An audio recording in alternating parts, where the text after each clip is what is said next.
Hello beautiful people, welcome back to our channel. మీ అనన్య. ఈరోజు నేను ఒక మంచి రెసిపీ అయితే చూపిస్తున్నాను, చూసేయండి. ఇదే వెజిటబుల్ పలావ్.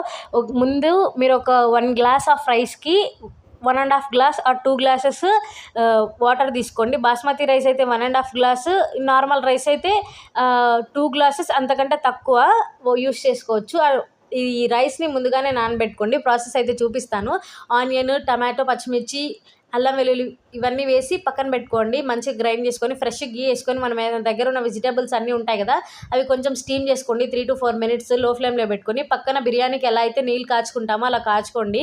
ఆ కాచుకున్న బిర్యానీ నీళ్ళు ఉంటాయి కదా, బాగా మంచిగా మసిలే వరకు కాచుకున్న తర్వాత మనం రైస్ వేసేసి వెజిటేబుల్స్లో ఆ నీళ్ళు పోసేసి మంచిగా ఎయిర్ రాకుండా 10 to 15 minutes లో ఫ్లేమ్లో కుక్ చేయండి. ఇంకా తగినంత సాల్ట్ మన ఇష్టము. ఓన్లీ కొంచెం మిరియాల పొడి, జీలకర్ర పొడి, ధనియాల పొడి యాడ్ చేయండి. సూపర్ పలావ్ వస్తుంది. ఇలా నా కంటెంట్ నచ్చితే సబ్స్క్రైబ్ చేయండి.